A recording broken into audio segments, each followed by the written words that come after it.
Hello and welcome back to How the Race Was Won from Escape Collective. I'm Dane Cash. And as ever, I'm joined by bike racing analyst extraordinaire, Cosmo Catalano. Cosmo, we just watched Mass Peterson defended his title at Gent-Wevelgem. Maybe not a surprise if the defending champion wins, but the way he did it, wow. What a race. What's the headline that gets us into this? Well, we had kind of two. We were arguing over this a little bit. I think. Yeah, I like both of them. I said this is Matthew van der Poel minus Matthew van der Poel. That was what we got today. Yeah, I feel like mine's just a different formulation. Is this just what racing is now? We just see people attack from, I don't know, an hour before the finish. That's just how bike races are won. I mean, fortunately, that's this not is always Pogacar's fault. It's Tadej Pogacar's fault. He started his lack this. of presence at this race also, a contributing factor. Let's just break it down. Okay. Where are we going here? We're gonna go. I think we're gonna go to GW Move -2. This is my favorite part of the show. Is the is the designations we stick on these videos here. All right, so we are watching a key moment in the race, 73K to go. That's going to tell us everything we didn't know, pretty much, right? What's happening here? This is Hill 63, which is one of many narrow dirt, I'm going to call them plow streets that the race goes on. And you can see Mads Peterson jumping out, Jasper Philipsen going with him. And this is a friendly attack, right? You see the wind. There's a little space that because Peterson is on that side of the road, he's leaving. These guys can come around. They can help if they want to. They don't, but this isn't a get lost guys attack. This is a come with me attack. Unfortunately, Philipsen here, you can see him stop pedaling, put up the hand. He's going to flat out of that group. It's bad luck, but it's also bad planning because if he'd been riding for Visma, he would have gotten a wheel right there. If he'd been riding for Groupama, he would have gotten a wheel right there. He wouldn't have stayed with this break, but he would have made it back into the group. That's important later. Olaf Koy and Peterson, they're going away. Couple corners later, though, no more Koy. You see him in the background, sitting on the ground. Didn't really see exactly what happened, but that'd be the end of his race. Didn't finish today. And suddenly, Peterson is now the only race favorite going away alone with still 71K to go. Dan, I think you wanted to call it the Lotto Rider with him, though? Well, I wanted to herald him, maybe. Okay. Oh, can we call it that? Actually, Yeah. Lotto in general had a good day today. Yeah. So you had both Jeno Berkmos, who finished in the top 10 in the sprint, and Arjen Livens, who didn't. If you just see the results, you're not going to really see that he played a role. Livens? Yeah, sorry, Belgians. I'll be there in like a week. I should get it right. Yeah, not going to show up on the results sheet. You're not going to see how good of a ride he had. The rest of the riders who were there when Peterson launches his move are big names, but Livens not so much. But he tried. He was there or thereabouts. Why don't we pull up 70K hyphen small gap? Yeah. 70K hyphen small gap. Tell us all about 70K hyphen small gap. This is there. We got Livens, we got Peterson. This is just before they're off of the dirt, the narrow dirt, and back onto a big road. And you can see this is not a huge gap. It's not a huge gap at all. But if you go to 69, you'll see this is what the group behind them is doing. They're just kind of like, they're not focused at all on bringing these guys back. And part of that problem is Philipsen. He wasn't there to get that wheel right away. He was way off the back. If you jump to 64K. If by the way, if you're listening to the podcast that's going to come out after we do this video and then I strip the audio. Good point. Yeah, I'm happy that you're listening. However, you are missing some great, very informative shots here that Cosmo has picked out of, for instance, the Peloton doing absolutely nothing. Or at 64K to go, what are we seeing? This is Philipsen finally getting back to the group. And there's a 52-second gap from the group to the break and a 42-second gap now to Peterson. So that he's gone from being like, okay, he's a little off the front to he is away and clear. He also ended up in a group that was just really, really strong, worked together very well. And then the last time over the Kemmelberg, well, next to last time over the Kemmelberg, Victor Kampenaerts basically let him out. And if you can get footage of this, go watch it. I'm not going to put the whole thing in. Campy had a pretty good race. I think Visma we'll talk about later had a pretty good race, but it was just putting it on a platter for Metz. And he's like, cool, see you later. Soloed the entire rest of the way in. This reminds me a lot of other really long range attacks where the rider is really strong. Yes. But there are other contributing factors once Peterson was away, there really was not any semblance of a decent chase. This could have come back. First of all, I think all respect to Peterson, but he's not Van der Poel. He's not Pogacar. I think you can chase him down if you have a concerted chase, but there was nothing even remotely like that. I will say that there was as much time between Van der Poel and Peterson at Etre as there was between Peterson and Ghana. So he is up there, Absolutely. but he is not Van der Poel up there. Absolutely. But what we saw is he sort of played by Van der Poel rules or Pogacar rules to win this race, when in the past, and not just at this race, but traditionally at a lot of different races, he relies on his sprint to win out of maybe it's just a two-rider group even. Maybe he's just beating Mathieu Van der Poel, but he has the sprint that he doesn't necessarily need to do this that often. Mm-hmm. At this race, having watched, the last couple of races, he decided, all right, this is my time to do this thing that everyone else is doing. I think we also need to shine a light on how well Lidl-Trek did throughout the race. I mean, where every other team seemed to just not be in the right place at the right time. Yes, there was some misfortune. Obviously, Philipsen had some misfortune, but as you pointed out, they also didn't manage it very well. Yep. Lidl-Trek, by contrast, just like nails it throughout the race. 1,000%. I mean, last year they really came in and took this race on with a plan. This time was less constructed, but still really strong. If you go to 99K, you'll see this is after some echelons have kind of split up the field early. Tim Merlier didn't get in there, but you'll see Lidl-Trek did. And they are just lined up on the front. All their favorites there. They've not only do they have Peterson there, they've got Jonathan Milan, they've got Jesper Stuyven. Like, they are locked in, ready to go. This actually kept them out of a bunch of kind of silly crashes, guys dive bombing inside of corners. They really just stayed stacked up on the outside there. There were some groups that kind of went before the first passage of the Kemmel and slightly after too. If you go to 81K, you'll see there's Tom Skoinch in the breakaway, marking it. Yeah, friend of the pod and pretty good bike racer, I have to say. And this is because he's in this move, which is almost certainly not going anywhere, right? Like, he's in this move. It's forcing Lidl to do some work behind. It's forcing Ineos to do some work behind. It keeps the pressure off Lidl-Trek to really focus on getting the race won. And that's what they did. Yeah, it seemed like they they executed. It also must be said, they brought their, A-team. They brought an all-star squad. They brought their best riders to this race: Milan, Peterson, Stuyven, Tom Skoinch. Where, obviously Van der Poel's absent. That seemed like it was decided late in the game that he decided not to race this. Wout van Aert decided not to race apparently in advance. Visma, therefore, doesn't have quite as much firepower. So it seemed like the onus is kind of on Trek to win. I mean, they should win this race. But they did, and that deserves credit. Like, they rode perfectly, so they were favorites. And it's actually, I think it makes it a little bit harder when you're clearly the strong team in the race, and that didn't really prevent them from putting on such a show. I mean, they had a great race all around. Definitely, I find it weird. Like, they should win. It's. I guess by points, by recent performances, they definitely had the strongest rider in Peterson, but it's a bike race, right? A lot of stuff can happen. Yeah.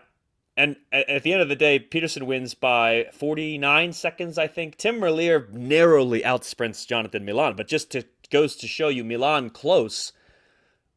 Even if this had come down to a sprint, maybe if Peterson's there to lead out Milan might have won. So Trek, with the firepower that they had and the way they played this race, I think, yes, they won, and also things could have played out differently, and they still could have won. And that is really great directing and also riding from the team. What else did you see? I thought Lotto had a really good race, or not Lotto. Geez, they did. Visma. I thought Visma was, an Olaf Koy not crashing away from having a brilliant race. Yeah, they had Campenarts up the road already when that Peterson move went. They had Jorgensen, who was a little active later in the race in the group behind to kind of police or go with moves.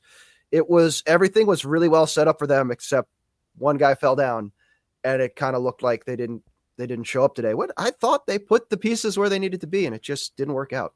Yeah, I like that, and I think if you're going to go into a race without Wout van Aert a week ahead of the Tour of Flanders, Visma maybe comes out of today feeling like, okay, we are okay, we're decent for Flanders. Olaf Koy might have a broken collarbone, maybe. I think that's He the was in the collarbone pose when he was sitting on the ye side old there. collarbone pose. Yep. So obviously that is not good. I mean, you don't want that. But in general, I mean, Jorgensen looks strong. Van Aert, it's just, I mean, big question mark. We're going to talk a little bit about E3 as well, and maybe the takeaways from the weekend. But yeah, I think you mentioned it a little bit. We mentioned it earlier. Lotto, I think, had a race worth mentioning, and it's a team that, the oft forgotten Belgian pro team when Soudal and Alpecin are grabbing all the headlines lately. Speaking of Alpecin, maybe a little over heralded. I mean, Philipsen looked good, and the fact that he had the strength to maybe go with Peterson, but for the puncture, is a good sign. But as a team, just what? I mean, just didn't really seem like they had a great plan.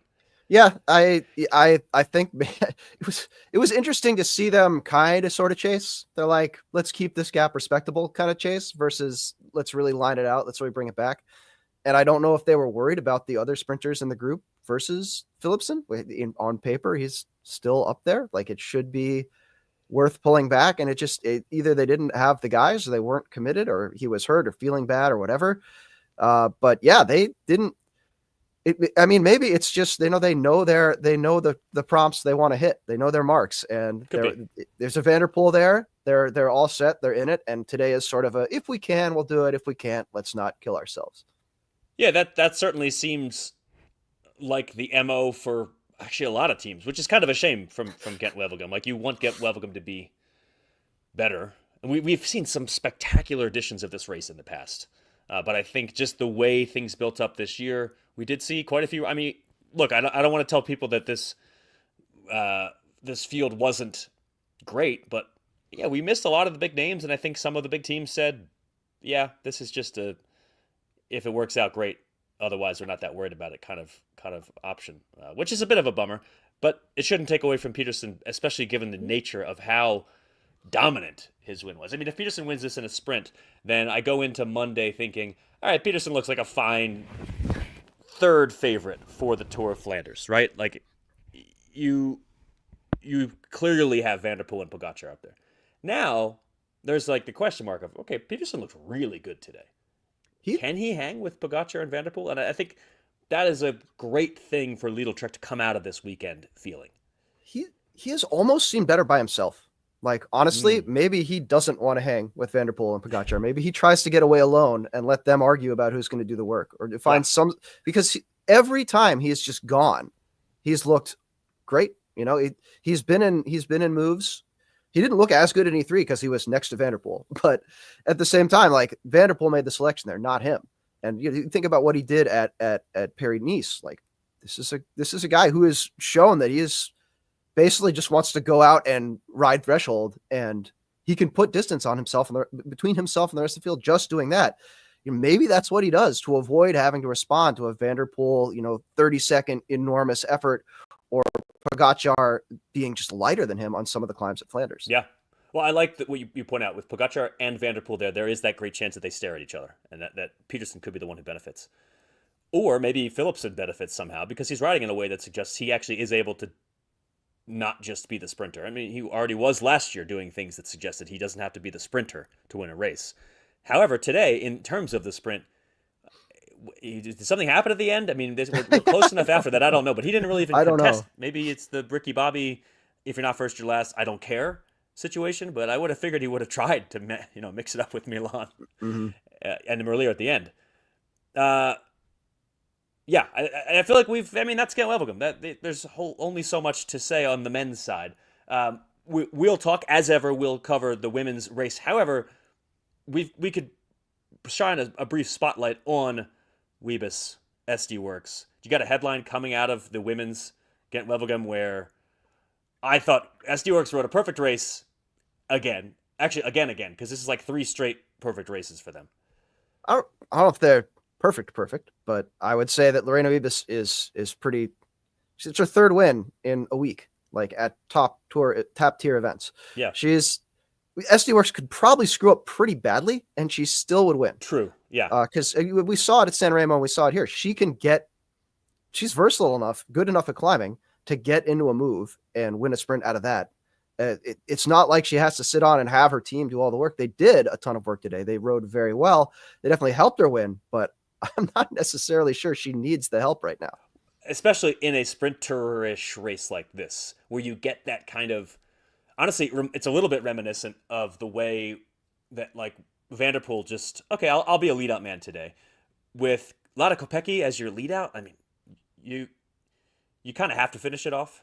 And that said, it wasn't close. So Wiebes didn't just take the lead out and barely win. Like Balsamo never really challenged.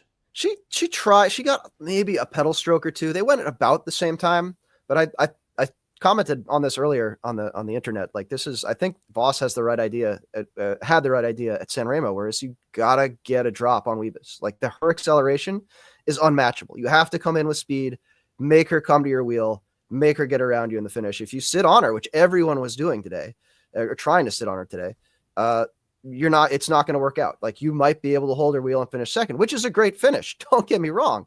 But I think Balsamo is there she wants to beat Wiebes. I think she's there to win. Chiara Consoni wants to beat Wiebes. I think Sarah Gillespie wants to beat Wiebes. They all want to be in the mix. And it's going to take a different strategy than people are using right now. And granted, a lot of Kopecky leading out makes that hard for sure. Yes. But you saw Chloe Dygert go pedal stroke for pedal stroke with Kopecky in the finale. So it's not like other teams can't fight that position battle. At least not at a race like Gent-Wevelgem or perhaps San Remo. At the Tour of Flanders, I think we might see Kopecky run away with it. That would not shock me. Mm-hmm. Obviously, for more on that, listen to Wheel Talk from Escape Collective.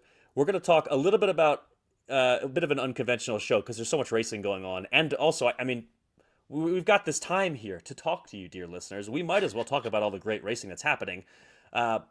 We're going to talk a little bit about E3. We're going to talk a little bit about what happened at Catalunya. But first, head on over to escapecollective.com and sign up to become a member so that you can join our very cool chat here as we're reading comments from our dear friends who are on the streaming platform with us. And if you're watching on YouTube, we love you. We'd also love to actually hear from you on our StreamYard platform here. So come on, join the party. It's a lot of fun at escapecollective.com. Because I wanted to do some general takeaways from the weekend, let's talk about E3 just to maybe remind people or set the scene so that we can then do some takeaways. Did you have a headline from E3 on Friday?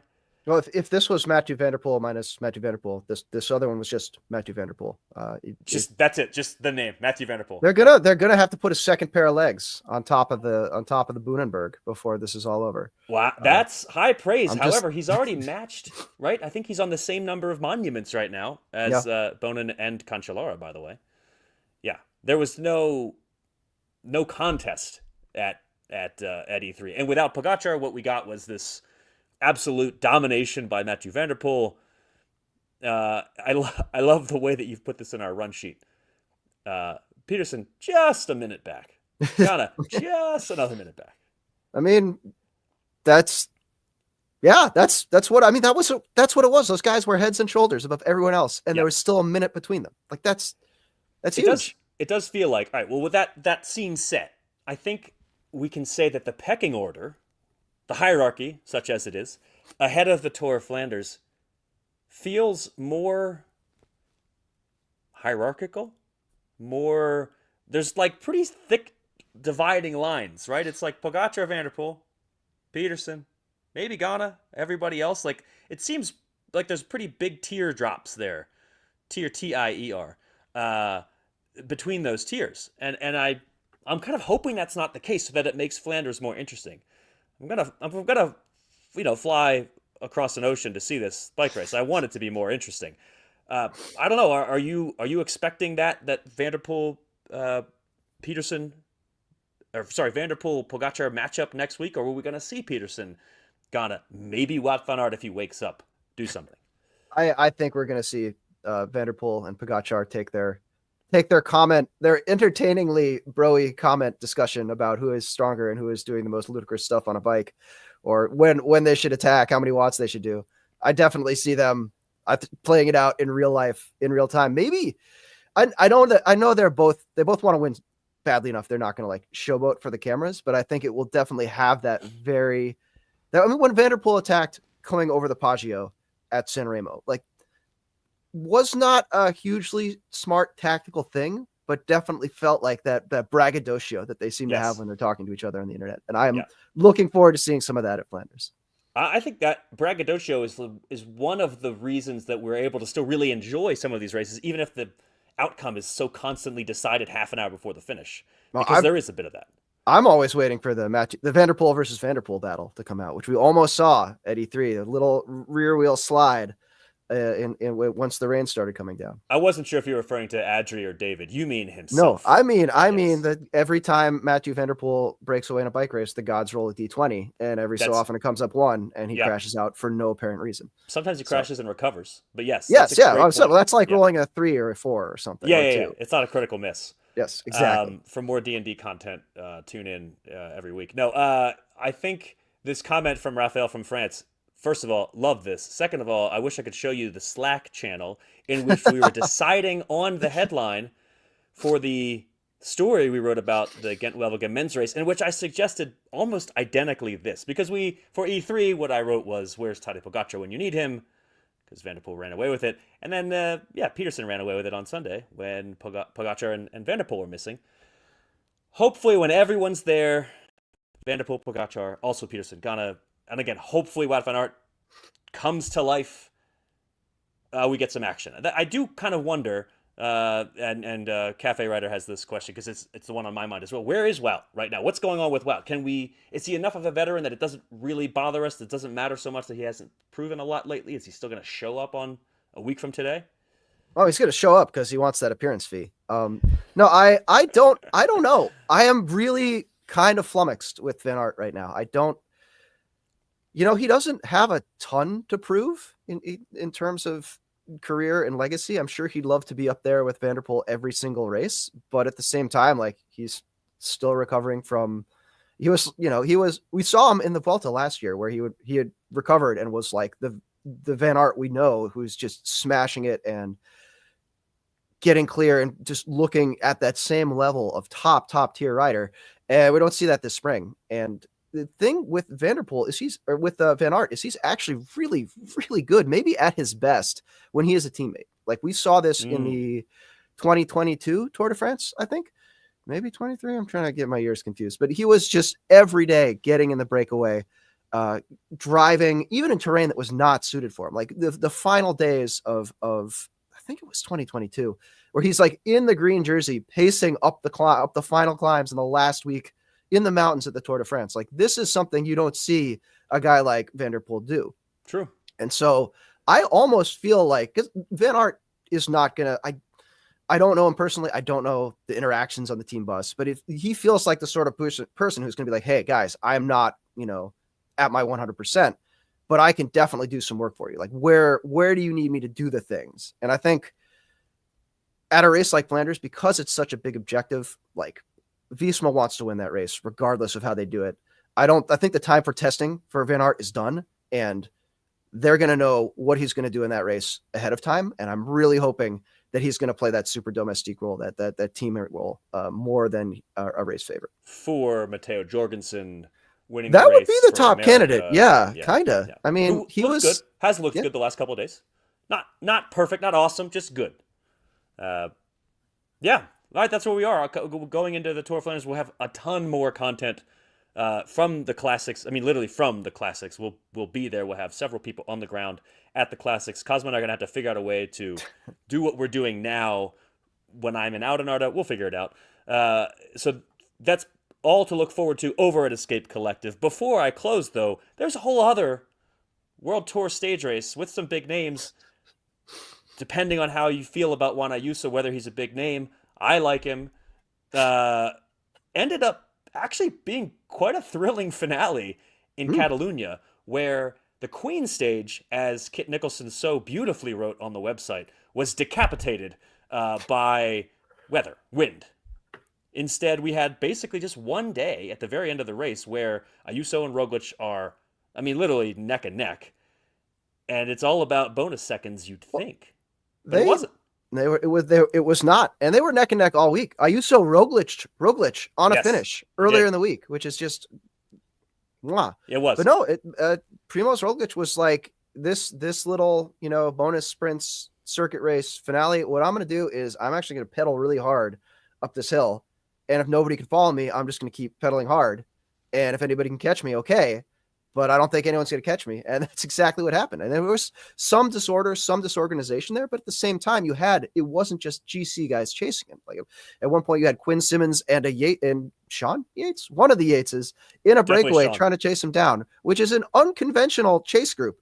So everybody in the bike race trying to get Roglic back couldn't do it. And Ayuso, I think this was the first time he hasn't looked awesome. He looked like he was having a bad day. In like 2 weeks. I mean, basically we've seen him look stellar.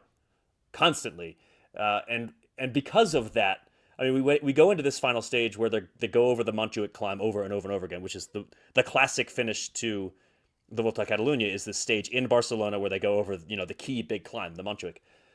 You expect this to be the Roglification World Championships when they're separated by 1 second or less. Then it's all about the bonus seconds, and in reality, Ayuso just didn't have it. Roglic did. Roglic takes the GC win, and for me, the really exciting thing, other than the fact that this final stage was great, the Giro. I mean, I think I checked the odds with the bookies like a week ago. Ayuso was your favorite. Now it's like, whoa. Primoz Roglic looks really good.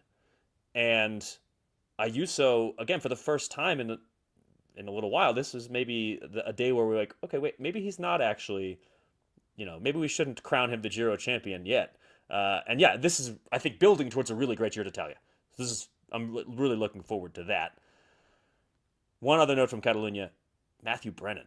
Whoa. Yeah, Matthew Brennan era. It is official. So I was at the Volta Catalunya 10 years ago. I think Matthew Brennan was 8 years old. He was, yes, I looked this up, and it's like, this is one of the more like, oh, wow, I'm getting old moments. It's just that he was, what would he have been in, like, 4th grade or 3rd grade in the U.S.? Yeah. 19 years old, even for now, even in this time period where riders are ahead of schedule so frequently, they're winning the Tour de France at age 23, 19 is spectacular. And Visma seems pretty high on this kid. They have changed their schedule a little bit. I think we saw some quotes. It was Rouleur, I think, had the story that he's going to go race Romandy, I think, now. And before it had been more of a plan to just like, send him to some races with the Devo team. But if you're winning multiple World Tour stages in Catalunya against a pretty good field, I think you get to go to some bigger races now. Yeah, Romandy is a really good profile, at least based on how he's been riding, because it is kind of this collection of. It isn't like a state. It's not like a mini Tour de France, right? It's a collection of kind of mountainy mixed days. There are some high climbs, some hilltop finishes, but it's like, look at the people who've won that race. They are not as much GC guys as they are people who can just find a way to win in hilly, tough stages. Yeah, you need to be good in the hills. It's actually really similar to Catalunya, maybe with the note that Romandy loves a time trial, whereas Catalunya tends to not love it as much. But yeah, I think Brennan could be great there. So I hope you were able to catch that race. Catalunya ended up being pretty good, other than the fact that we had one stage that was another. It's like the theme this year with the little mini stage races. Yeah. What was it? They only raced for 20K or something. The Quinn Simmons won stage 6 after basically 25 minutes of racing. He finished the stage 25 minutes and 4 Crit squad. seconds. Simmons to Legion. It's happening. All right, so I think that's it. I think we've discussed the races and how they were won. I hope you had a chance to watch them. Hope you've enjoyed the show. And most importantly, I hope you can head over to escapecollective.com, sign up to become a member so that you don't miss out on all of our coverage from the classics, also the Giro and the Tour de France down the road. We're going to have so much of that coverage, and if you're not a member, you're just going to hit that paywall, and it's going to be a bit of a bummer when you could be reading the expert analysis from, I don't want to say me, that sounds a little bit, I don't want to praise myself, from Kaylee Fretz, from Kit Nicholson. You can get the tech coverage. You can get all this good stuff, performance process. Just head over to escapecollective.com, sign up, become a member. We'll be back in a week. And I guess I'm going to be holding this microphone and maybe standing in the square and out and out. We'll figure it out. You should duct tape it to like, the umbrella on some sort of bistro table. Yeah, could do that. Maybe I get one of the fans to hold it. We'll figure it out. We'll figure something out. Hope you've enjoyed this show. I've been Dane Cash. Who are you, and what was this? I'm Cosmo Catalano, and that was the How the